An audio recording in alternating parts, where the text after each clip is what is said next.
Ma'am, இந்த தாவேக்கா ஆட்சி அமைந்து 2 மாதங்கள் ஆகிறது. இந்த 2 மாதங்களுக்குள்ளாக நம்ம பார்த்தோம்னா, அந்த பழி வாங்கும் நடவடிக்கை, ரிவெஞ்ச் எடுக்கிறது அப்படின்ற ஒரு விஷயத்த தொடர்ந்து பண்ணிட்டு இருக்காங்க. எப்படின்னா, ஒரு கருத்து சுதந்திரமாக மக்கள் ஒரு விஷயம் நடக்குதுன்னா, அதை பத்தி பேசினாலோ, இல்லது ஏதாவது ஒரு குற்றம் நடந்திருக்கு, அதை பத்தி ஒரு பதிவு வெளியிட்டாலோ, இல்ல இந்த மாதிரியான விஷயங்கள் நீங்க பண்றீங்க, இதெல்லாம் வந்து இதை மாற்றிக்கணும் அப்படின்னு யாராவது ஒருத்தவங்க சொன்னாலோ, அவர்களை பழிவாங்கும் நடவடிக்கையாக கைது, இந்த மாதிரி மிரட்டுவது, இந்த பாணியில் கையில் ஒரு அராஜக போக்கை எடுத்திருக்கிறது தாவேக்கா அரசு. முதல் கட்ட பார்வை. ஆமா, இது வந்து ஒரு ஆட்டோகிராட்டிக் லீடர்ஷிப் அப்படின்னு சொல்லுவாங்க இல்லையாமா, இந்த ஏதேச்ச அதிகாரம் அப்படின்னு சொல்றோம். ஒரு சுப்ரீம் பவர் மாதிரி தன்னை ஃபீல் பண்ணிட்டு செயல்பட்டுட்டு இருக்கிறத தான் நான் வந்து உணர்றேன். இந்த 60 நாட்கள் அப்படின்றது கிட்டத்தட்ட ஒரு 60 யுகம் மாதிரி எங்களுக்கு எல்லாம் தெரியுது. ஏன்னா ஒவ்வொரு நாளுமே வந்து பாத்தீங்கன்னா விதவிதமான குற்றங்கள் நடந்துகிட்டே இருக்கு. அதாவது அவங்க கொடுத்துட்டு வந்த வாக்குறுதின்னு ஒண்ணு இருக்கு இல்லையா, அந்த வாக்குறுதி எல்லாமே வந்துட்டு பொய்யானதும், அதே மாதிரி இவங்களுடைய நிர்வாகம் வந்து எவ்வளவு தூரம் கோளாறு, சிஸ்டம் ஃபெயிலியர் அப்படின்றத நம்மளால கண்கூடா பார்க்க முடியுது. எங்க அவங்க வந்து எங்க பிரச்சனை இல்ல அப்படின்ற அளவுக்கு இன்னைக்கு வந்துருச்சு. கடைசியில வந்து பாத்தீங்கன்னா எங்க வந்து நிக்கிறாங்க அப்படின்னா, இன்னைக்கு ஊடக சுதந்திரத்தையும் முடக்கிற அளவுக்கு வந்தாச்சு இல்லையா. கருத்துக்கள்ல வந்துட்டு நீங்க வெளியில சொல்லக்கூடாது, உங்களுக்கு ஃப்ரீடம் ஆஃப் ஸ்பீச் அண்ட் எக்ஸ்பிரஷனே இல்ல. நீங்க வந்து ஒரு ஒரு ஒரு மனிதன் what is where is the basic fundamental right. So அந்த ஃபண்டமெண்டல் ரைட்லயே இல்ல ஹியூமன் ரைட்ஸ்லயே கை வச்சுட்டு இருக்காங்க அப்படின்றதான் என்னுடைய பெரிய ஆதங்கமே இந்த தாவேக்கா அரசு மேல. அப்ப விமர்சனங்களை வந்து யாரும் விஜயன் அவர்கள் ஒரு தனியார் தொலைக்காட்சியில் விவாதங்கள் இந்த மாதிரி நிகழ்ச்சிகள்ல இது பண்ணிட்டு இருக்கக்கூடிய ஒரு நெறியாளர், அவரை எதற்காக நாங்க அழைச்சிட்டு போறோம், எந்த விஷயத்துக்காக அழைச்சிட்டு போறோம்ன்றதையும் தெளிவா சொல்லல. அதை தாண்டி அவர் எங்கே இருக்கிறார் அப்படின்ற ஒரு தகவலையும் வெளிப்படுத்தாம கிட்டத்தட்ட 2 நாட்களாக அலைக்கழிப்பு. இதை மிரட்டும் தொனியில் செய்கிறது தாவேக்கா அரசு. அதற்கு அவர்கள் பயன்படுத்துவது காவல்துறை. இதை நீங்க எப்படி பார்க்கிறீங்க? ரொம்பவே கண்டனத்துக்குரிய ஒரு விஷயம். பவரை தன்னுடைய கையில எடுத்துக்கிட்டு, சோ இப்ப வந்து உங்களுக்கு வந்து ஏதோ ஒரு பிரச்சனை இருக்கு, அதாவது நெறியாளர்கள் மேலேயோ இல்ல ஒரு பொதுமக்கள் மேலேயோ உங்களுக்கு வந்து டிஃபமேஷன் கேசஸ் வந்து டிஃபேமிங்கா ஏதோ ஒண்ணு நடக்குது அப்படின்னா, அது சட்ட ரீதியா அணுகாம இத வந்து பாத்தீங்கன்னா போலீஸ் காவல்துறையை வந்து நம்மளுடைய கையில எடுத்துக்கிட்டு நம்ம வந்து அந்த பவரை வந்து எக்ஸ்ட்ரீமா யூஸ் பண்றது. குறிப்பா வந்து பாத்தீங்கன்னா உங்களுக்கு எதிரா நீங்க என்ன குற்றம் செஞ்சாலும், இல்ல உங்களுடைய அமைச்சரவையில இருக்கக்கூடிய அமைச்சர்கள் வந்து எந்த ஒரு குற்றம் செஞ்சாலோ, இல்ல உங்க அரசாங்கத்துக்கு எதிராக எதை பேசினாலோ, எந்த ஒரு தவறையும் சுட்டி காட்டினாலோ, உங்களை நாங்க யார் பேசுறாங்களோ அவங்கள நாங்க மன ரீதியாகவும் உடல் ரீதியாகவும் வந்து துன்புறுத்துவோம் அப்படின்றது எந்த வகையிலுமே ஏற்றுக்கொள்ள முடியாத ஒரு விஷயமா.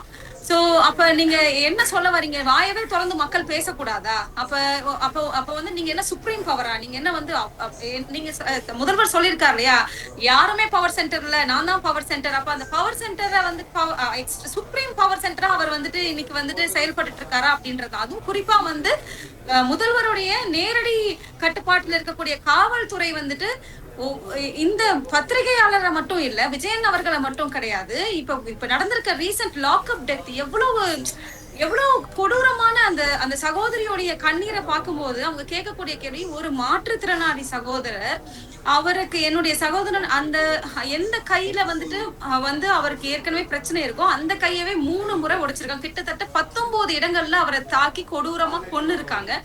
கொன்னுட்டு அந்த செய்தியை சொல்லும் போது இவங்க காவல்துறை கிட்ட போய் கேட்கும் போது சிரிச்சுக்கிட்டே உங்க உங்க உங்க சகோதரன் வந்து இறந்துட்டாங்கன்னு சொல்றதெல்லாம் எப்படிப்பட்ட ஒரு மனநிலைன்னு எனக்கு சொல்ல தெரியும். ரொம்ப பயமா இருக்கு. அதாவது முன்னெல்லாம் தமிழ்நாடு அப்படின்னாலே மார் தட்டிட்டு சொல்லக்கூடிய ஒரு நிலைமை இருந்துச்சுமா, கொஞ்சம் பயம் இல்லாம இருந்துச்சு. இப்ப வந்து பாத்தீங்கன்னா பயமா இருக்கு. என்ன இந்த மாதிரி ஒரு சூழ்நிலைக்கு நம்ம தள்ளப்பட்டிருக்கோமே, நார்மலைஸ் செய்யறாங்களே எல்லா விதமான தவறுகளையுமே.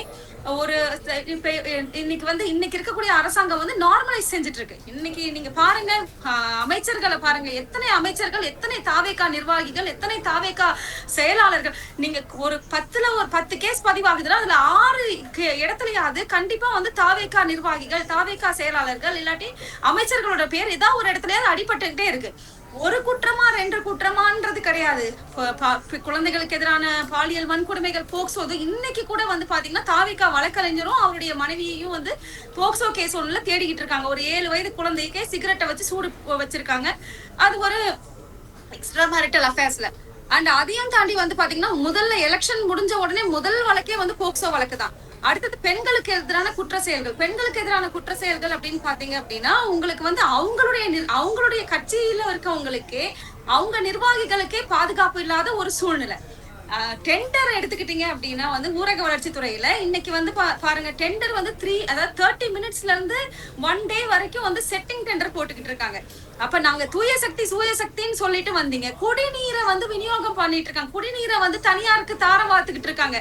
அப்ப மக்கள் வந்துட்டு காசு கொடுத்து வாங்கி தண்ணி குடிக்க முடியாதவங்க என்ன பண்ணுவாங்க? அப்ப மக்கள் வந்து என்ன நிலைக்கு தள்ளப்படுறாங்க? அதுவும் வந்து குறிப்பா வறுமை கோட்டு கீழ் இருக்கக்கூடிய மக்களுடைய நிலை என்ன?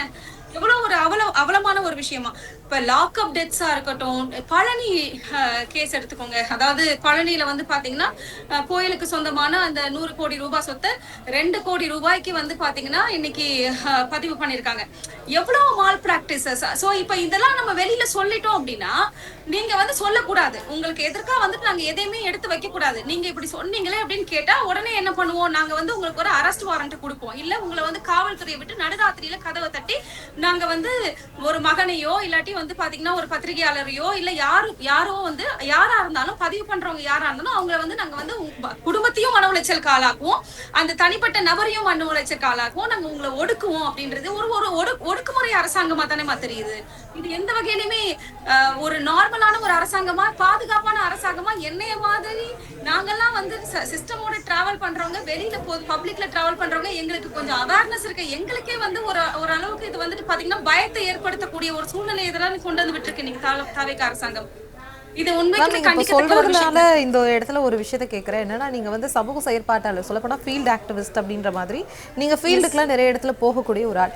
இப்போ வந்து ஒரு அரசு மக்களுக்கு பாதுகாப்பு தரணும். அந்த பாதுகாப்பு தரத ஒரு பட்சத்துல நீங்க அதை இழந்துட்டீங்க, மக்கள் ஒரு பயத்தோட அச்சத்தோட இன்னைக்கு என்ன நடக்குமோ அப்படின்ற மாதிரி தான் வெளியே போயிட்டு வந்துட்டு இருக்காங்க. இப்படி இருக்கும்போது மிரட்டும் தொனியில் காவல்துறையை பயன்படுத்துகிறது, அதுவும் முதல்வர் கட்டுப்பாட்டுல, நேரடி கட்டுப்பாட்டுல இருக்கக்கூடிய காவல்துறையை இந்த மாதிரி பயன்படுத்துவது சரியான ஒரு போக்கா? கண்டிப்பா தவறான ஒரு போக்கு தானேம்மா. இது வந்து காவல்துறை வந்துட்டு பாத்தீங்கன்னா மக்களுக்கான முதலும் கடைசியுமான பாதுகாப்பா காவல்துறையை தான் வந்துட்டு மக்கள் கன்சிடர் பண்ணுவாங்க, லா அண்ட் ஆர்டர் தான் கன்சிடர் பண்ணுவாங்க, சட்டத்தை தான் நம்புவாங்க மக்கள். வந்துட்டு காவல்துறை அதாவது ஒரு காவல்துறை ஒரு ஸ்டேஷனுக்கு ஒரு கேஸ் கொடுக்க போறதுக்கு ஒரு பெண் வெளியில வர்றதுக்கு முன்னாடி 1000 முறை யோசிப்பா. நான் இன்னைக்கு வந்து பல்வேறு தருணங்கள்ல பல்வேறு நிலைகள்ல இருக்கக்கூடிய பெண்கள் கிட்ட நான் ஒர்க் பண்றதுனால, ஒரு பெண் வந்து பாதிக்கப்பட்ட சமயத்துல வெளியில வந்து குடுக்கறதுக்கே வந்து அவ ரொம்ப எப்படி சொல்றது யோசிச்சுதான் போவாங்க. சோ அதையும் தாண்டி இன்னைக்கு வந்து பாத்தீங்கன்னா காவல்துறையில போயிட்டு அதுக்கப்புறம் அவங்க வந்து அவங்களுடைய நியாயத்தை பெற்றுக்கிறதுக்காக நிறைய போராட்டங்கள் நடத்திட்டு இருக்காங்க. ஆனா அப்படிப்பட்ட ஏன் போறாங்க? கடைசியில வந்துட்டு இங்கேயாவது நமக்கு நியாயம் கிடைக்குமா? என்ன வந்துட்டு என் கணவர் அடிக்கிறாரு அப்படின்னா நான் போலீஸ்க்கு போன் பண்ணி சொன்னா என்ன வந்து போலீஸ் வந்து காப்பாத்தும், இல்ல ஒரு ஆல்விமன் போலீஸ் ஸ்டேஷனுக்கு நான் போன் பண்ணி சொன்னா என்ன வந்து அந்த லேடி போலீஸ் வந்துட்டு என்ன வந்து கண்டிப்பா ப்ரொடெக்ட் பண்ணுவாங்க. இல்ல வந்து எனக்கு கிரைம் ஏதோ ஒரு அஃபென்ஸ் நடக்குது, இல்ல வந்து ஒரு குற்ற செயல் நடக்குதுன்னா நான் லா அண்ட் ஆர்டருக்கு போன் பண்ணா என்ன போலீஸ் ப்ரொடெக்ட் பண்ணுவாங்க. அப்ப அந்த ப்ரொடெக்டிவ் ஃபோர்ஸா இருக்கக்கூடிய காவல்துறையை இன்னைக்கு முழுமையா வந்து எப்படின்னா ஓகே காவல்துறைனாலே ஒரு அச்சத்தையும் பயத்தையும் ஏற்படுத்துற மாதிரியான ஒரு நிலை தானே இன்னைக்கு இருக்கு. அண்ட் அதையும் தாண்டி இன்னைக்கு நீங்க வந்து சில ஸ்கீம்ஸ் கொண்டு வரீங்க, ஸ்டிக்கர் ஒட்டின ஸ்கீம்ஸ் லைக் சிங்கப்பெண் சிறப்பு அதிரடி படை அப்படின்னு எல்லாம் கொண்டு வரீங்க. இவங்க எல்லாம் எங்க இருக்காங்க? காணாம போயிட்டாங்களே.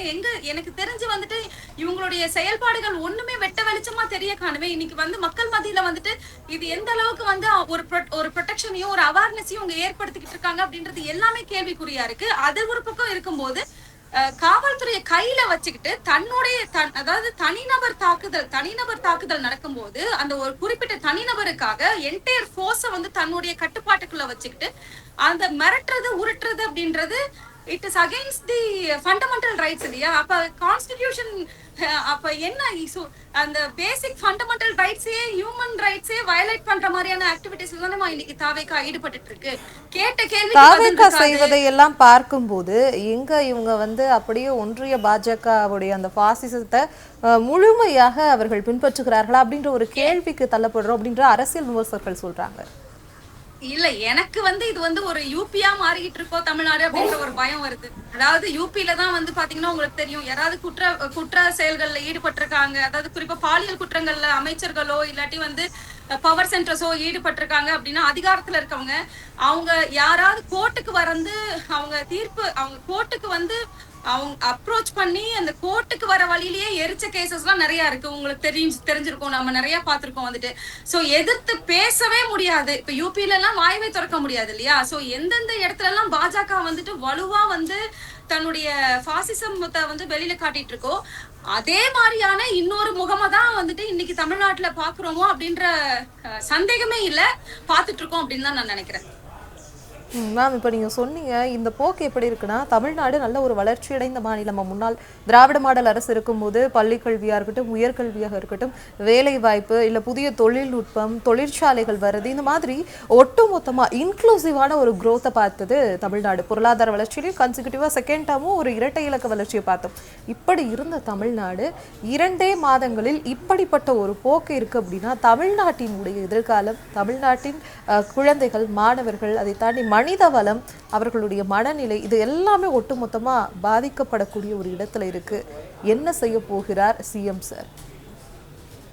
அதாவது எங்கன்னா அடிப்படையா கல்வியில இருந்தே வந்து இவங்க கைய வைக்கிறாங்கன்னு தான் நான் சொல்லுவேன்மா வந்துட்டு. அதாவது ஒரு மாநிலத்துடைய நம்ம தமிழ்நாடு எல்லா மாநிலங்களுக்கும் எப்போதுமே முன்னோடியா தான் திகழ்ந்திருக்கு. குறிப்பா நம்மளுடைய நலத்திட்டங்களால, குறிப்பா கல்வி சார்ந்த வளர்ச்சி, கல்வி பெண் கல்வியினால. அதுவும் வந்து அரசு பள்ளிகள்ல வந்து பாத்தீங்கன்னா மாணவர் சேர்க்கையா இருக்கட்டும், அரசு பள்ளிகளுடைய தரம் உயர்த்தி, அரசு பள்ளிகள்ல வந்து எண்ணிக்கையை மாணவர்கள் சேர்க்கையை அதிகப்படுத்தி, இன்னைக்கு அரசு தேர்வுகளில் வெற்றி பெற்று முதல் தலைமுறை பட்டதாரிகளுடைய எஜுகேஷனா இருக்கட்டும், இன்னைக்கு வந்து ஜிடிபியா இருக்கட்டும், இன்னைக்கு எக்கனாமிக்கலி வந்து நம்ம இரட்டை இலக்கு எக்கனாமி கொடுத்த ஒரு மாநிலம்.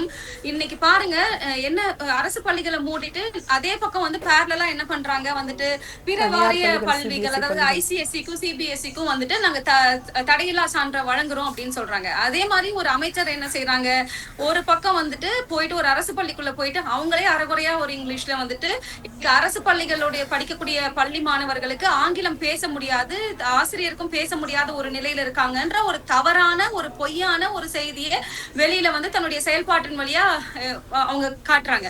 அப்புறம் அதையும் தாண்டி இன்னைக்கு முழுக்க முழுக்க கார்பரேட்டா ஆக்கிக்கிட்டு இருக்காங்க இன்னைக்கு பள்ளிக்கூடங்களே இல்லையா? சோ அப்ப அடிப்படை கல்வியில கைய வைக்கிறாங்க. பாதுகாப்புல, அதாவது இவர் என்ன சொன்னாரு சிஎம் வந்துட்டு, என்னை சார்ந்தவர்களாக இருந்தாலும் குற்றம் யாரு செஞ்சாலும் நான் பொறுத்துக்க மாட்டேன் அப்படின்னாரு. இப்ப ஒரு அமைச்சர் வந்துட்டு போதைப் பொருள் பயன்படுத்தினதா ஒரு குற்றச்சாட்டு வந்தது, சரியா? அப்ப அதுக்கு என்ன வாயை தொடர்ந்து என்ன வந்து நீங்க நடவடிக்கை எடுத்திருக்கீங்க, சரியா? அப்ப உங்க அமைச்சரவையில இருக்கக்கூடிய எம்எல்ஏஸ் மேல அத்தனை குற்றச்சாட்டுகள் வந்துட்டு உங்களுடைய அமைச்சரவையில, அதாவது உங்க கட்சியில இருக்கக்கூடிய நிர்வாகிகளே வைக்கிறாங்க. அப்ப நீங்க என்ன வந்து அவங்க மேல நடவடிக்கை எடுத்திருக்கீங்க? அப்ப பெண்களுக்கு உங்களாலேயே ஒரு கூட்டத்தை கட்டுப்படுத்த முடியல, அப்ப வந்து பொதுமக்களுக்கு நீங்க எப்படி பாதுகாப்பை கொடுப்பீங்க?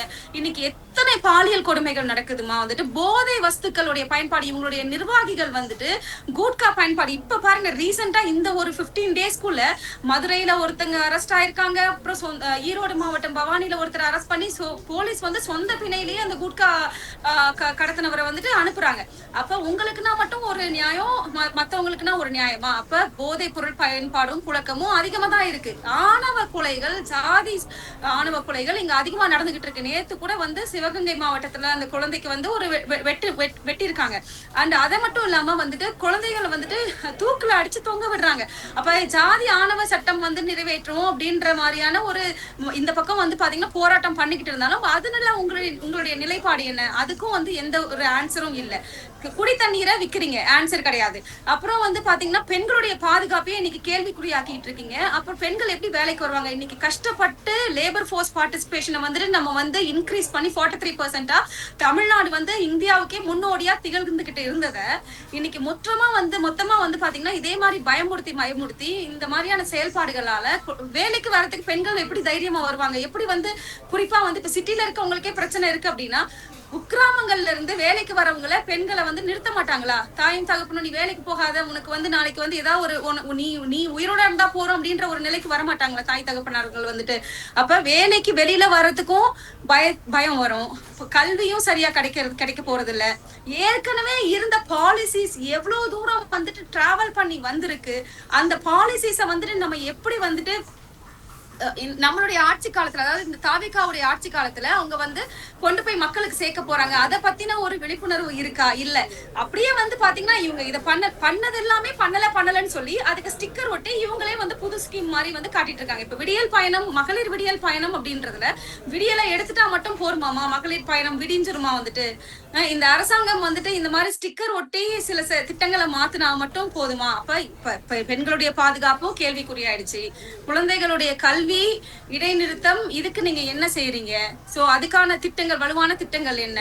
அதுக்கப்புறம் வந்து பாத்தீங்கன்னா இன்னைக்கு லேபர் ஃபோர்ஸ் பார்ட்டிசிபேஷனை இன்க்ரீஸ் பண்ண, இப்ப கரூர்ல முதலமைச்சர் பேசும்போது என்ன சொல்றாரு, நாங்க வந்து 60,000 தொழில், அதாவது வந்து வேலை வாய்ப்பு அந்த திட்டத்தை கொண்டு வந்தது யாரு? திமுக அரசாங்கம் தானே முழுக்க வந்துட்டு பாத்தீங்கன்னா அதுக்கான அடித்தளத்தை இட்டது. அப்ப திமுக அரசாங்கம் கொண்டு வந்த எல்லாத்துக்குமே வந்து நாங்க ஸ்டிக்கரை போட்டு நாங்க பண்ணதா சொல்லுவோம். ஆனா உங்களை யாரும் எந்த கேள்வியும் கேட்கக்கூடாது, நீங்க அராஜகமா தான் நாங்க செயல்படுவோம். அந்த அதே மாதிரி மேனிபுலேட் பண்றது, அதாவது ஒரு முதல்வர் பேச மாட்டாரான்னு நம்ம கேள்வி கேட்கிறோம். முதல்வர் என்ன பண்றாரு? பேசாம எங்கேயாவது ஒரு மேடையை போட்டு, இல்ல மேடை கிடைக்கும் போது ஸ்கிரிப்டடா வந்துட்டு மேனிபுலேட் பண்ற மாதிரி, அந்த எளிய மக்களை வந்துட்டு எப்படி வந்துட்டு மேனிபுலேட் பண்ணலாம் அப்படின்றத சமூக வலைதளங்கள் மூலியமா மேனிபுலேட் பண்ணி வந்த அரசாங்கம் ரொம்ப தெளிவா தெரிஞ்சு வச்சிருக்கு. அப்ப ஒரு மக்களுக்கு வந்து நம்ம சினிமாட்டிக்கா டயலாக பேசும்போது அப்படியே கூஸ் பம்ப்ஸ் வரும் இல்லையா? ஆமா, நம்ம இப்ப பாருங்க எப்படி சாதிக்கிறோம் அப்படின்னு அப்படியே ஒரு நரம்பெல்லாம் புடைச்சிட்டு வர மாதிரியான டயலாக்ஸ பேசி சரியானதை கூட வந்து தவறா கொண்டு வரக்கூடிய அந்த பாங்கு வந்து முதல்வருக்கு நல்லாவே தெரியுது. சரியா? அதேதான் அவருடைய அமைச்சரவையும் செய்யுது. அப்ப இது செஞ்சா மட்டுமே அரசாங்கம் வந்து ஒரு நல்ல அரசாங்கம்ன்றது கிடையாது. ஒரு நல்ல அரசாங்கம் வந்து உண்மைக்குமே வந்து தன்னுடைய குடிமக்கள் மேல அதிகமான அக்கறையை காட்டி, அதில் குறிப்பா வந்து விளிம்பு நிலையில இருக்கக்கூடிய மக்கள் மேல அதிகமான அன்பை காட்டி அவங்களுக்கான நல்ல திட்டங்களை வந்து கொண்டு வரணும், அது செயல்படுத்தணும். இங்க என்ன சொல்றாங்க, அந்த சபரிவர்மனுடைய சிஸ்டர் வந்து எங்களுக்கு முதல்வர் வந்து ஒரு அறிக்கை கூட வெளியிடலையே, இவங்க எல்லாருமே ஓட்டு போட்ட மக்கள் என்ன நினைச்சிட்டாங்க, ஹீரோ மாதிரி வந்து முதல்வர் வந்துட்டு எல்லா இடத்துலயும் வந்து நிப்பாரா அப்படின்ற மாதிரியான ஒரு மனநிலையில இருக்காங்க. ஆனா முதல்வர் வந்து இல்ல, அது முடியாது அப்படின்றத அவருடைய செயல்பாடு மூலியமா இன்னைக்கு காட்டிட்டு இருக்காருங்க. ஹீரோ மாதிரி வந்து ஆக்ஷன் எடுத்துருவார் அப்படின்னு மக்கள் நம்பினாங்கன்றத நீங்க சொன்னீங்க. இப்ப முதல்வர் அவர்களும் சரி, அவருடைய அமைச்சரவையில் இருக்கிறவங்களும் சரி, நான் சொல்வது சரி, நான் சொல்வது தான் சரி அப்படின்ற மாதிரி அவங்க இருக்கிறத பார்க்கும்போது இது ஒரு சர்வாதிகார போக்கா இருக்கிறதா தமிழ்நாடு பார்க்கக்கூடிய ஒரு புது விஷயமா இருக்கு. ஆமா, டெஃபினட்டா. அதாவது ஏத்துக்கிறதா இப்ப ஒரு விஷயம். இப்ப கீர்த்தனா அமைச்சர் இருக்காங்க இல்லையா, அந்த பள்ளியில போயிட்டு அவங்க வந்து ஒரு செயலை செய்யறாங்க. அப்புறம் வந்து அவங்க சமூக வலைதளத்துல வந்து அதுக்கு மக்கள் வந்து கொந்தளிச்சு போஸ்ட் போடும்போது, சமூக வலைதளங்கள்ல வந்து எதிர்ப்பு கிளம்பும் போது அவங்க ஒரு போஸ்ட் எழுதுறாங்க. போஸ்ட் எழுதும் போது என்னன்னா அவங்க அந்த விக்டிம் கார்டை பிளே பண்றாங்க. நானே வந்துட்டு ஒரு, அதாவது முதல்வரும் விக்டிம் கார்டு தான் பிளே பண்றாரு, அவங்களுடைய அமைச்சர்களும் விக்டிம் கார்டு தான் பிளே பண்றாங்க. இப்ப இவங்க என்ன சொல்றாங்க, நானே ஒரு அரசு பள்ளி மாணவி தான், அரசு பள்ளி மாணவியான என்ன நீங்க கிண்டல் பண்றீங்க? அதாவதுமா, நாங்க தப்பு செய்வோம் சரியா, ஆனா அது தட்டி கேட்டா என்ன பண்ணுவோம்னா, தட்டி கேட்கறவங்க மேல வந்து மடைமாற்றம் செஞ்சு நீங்க தான் தப்பு செஞ்சீங்கன்னு மேனிபுலேட் பண்றது. இத வந்து ரொம்ப தெளிவா தாவேகா அரசாங்கம் பண்ணிக்கிட்டு இருக்கு. இதே மாதிரியான நிலைப்பாடு இருந்துகிட்டே இருந்தா உண்மைக்குமே இது வந்து ஒரு அச்சுறுத்தக்கூடிய ஒரு போக்குதான். தமிழ்நாடு வந்து இன்னைக்கு வந்து உலக மேடைக்குமே வந்து ஒரு எடுத்துக்காட்டா இருந்த தமிழ்நாடு, நாட்டுக்கே வந்து எடுத்துக்காட்டா இருந்த தமிழ்நாடு. நாங்க நிறைய நலத்திட்டங்கள்ல நிறைய ஸ்கீம்ஸ் கீழே ஒர்க் பண்ணிருக்கோம். பர்சனலாவே நிறைய ஸ்கீம்ஸ்ல ஒர்க் பண்ணும்போது அதர் ஸ்டேட்ஸ்ல இருந்தும் சென்ட்ரல்ல இருந்துமே வந்து சில நலத்திட்டங்களை வந்து பாராட்டி இத வந்து நாங்க மாடலா எடுத்துட்டு போவோம் எங்களுடைய மாநிலத்துக்குன்னு சொன்ன அந்த நிலை மாறி இன்னைக்கு சட்டம் ஒழுங்க வந்து தயவு செஞ்சு வந்து சரி பண்ணி தயவு செஞ்சு பாதுகாப்பு கொடுங்க, அடிப்படை பாதுகாப்பு, குடி தண்ணீர். விவசாயிகள் போராடிக்கிட்டு இருக்காங்க. விவசாயிகள் வந்துட்டு எங்களுடைய கடனை ரத்து பண்ணுங்கன்னு போராடிக்கிட்டு இருக்காங்க. அவங்களுக்கு தண்ணியை திறந்து விடுறதுக்கு என்ன நீங்க பண்றீங்க? சரியா? எல்லாத்தையும் வந்துட்டு பாத்தீங்கன்னா நீங்க கார்பரேட்ஸ் வந்து முந்தி அடிச்சுட்டு வந்து முதல்வரை பாக்குறாங்க. அப்ப நீங்க என்ன பண்ண போறீங்க? மொத்தமா தமிழ்நாடை விற்க போறீங்களா அப்படின்றதுதான் கேள்வி. தமிழ்நாடு ஒரு நல்ல ஒரு மாடலா இருந்தது, ஆனா அதை இப்போ வந்து இழந்துட்டு எதை நோக்கி போகுது அப்படின்னா சர்வாதிகார போக்குல தமிழ்நாட்டை ஆண்டு கொண்டு இருக்கக்கூடிய முதல்வர் அவர்கள் செயல்பட்டு கொண்டு இருக்கிறார் அப்படின்றத உங்களுடைய பேச்சின் வாயிலாக நாங்க தெரிஞ்சுக்கிட்டோம். இணைப்புல வந்து உங்களுடைய கருத்துக்களை வழங்கியமைக்கு நன்றி.